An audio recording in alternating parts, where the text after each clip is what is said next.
is the infinite banking concept the best for? And the answer for me always is everybody. But it's really not. Because there are a couple things that must be established for a person to do the infinite banking concept. And I want to call those things out. There's 4 specific things you must do in order for the infinite banking concept to actually work. But also, let me just pull this back real quick, because some of you are just seeing this for the first time and you're thinking, what is the infinite banking concept? Well, it's a process you're gonna learn about here a little bit, but in the end, I'll put a video up for you to check out, or just check the video in my bio.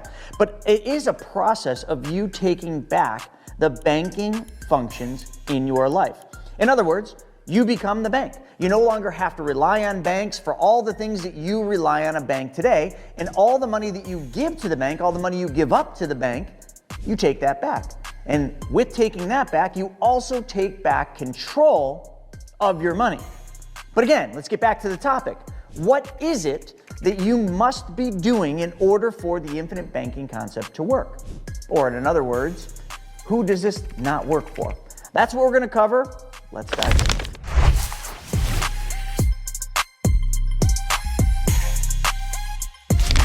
I think one of the hardest things that I've had to endure is knowing that I can help just about everybody. I can even help the person that comes to me and says, I'm living paycheck to paycheck. However, there's a mindset that I can't change. And that mindset, what I've come to realize, is very prevalent. As a matter of fact, if you look at Social Security or any of the studies that Earl Nightingale did, he talks about the 5 and the 95. 5% of the people out there will fully understand what I'm teaching. The 95%, they conform to what everybody else tells them to do. So there's a big problem because there's the 5 and the 95. How do I bridge the gap and bring more of those 95%ers over to be the 5%? And the 5% are those who will be financially successful. The problem is the mindset. And I always refer to Will Rogers said, and he said this: biggest problem in America is not what people don't know.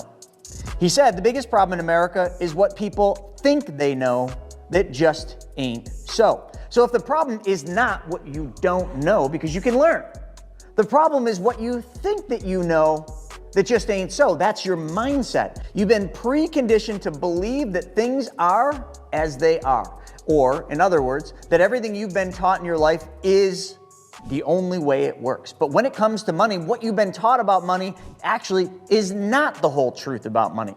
So we're going to dive into the 4 truths, or the 4 things that you must do in order to take back control of the banking functions in your life. In other words, BYOB. Be your own bank. Let's go over to the whiteboard and I'll show you what these are.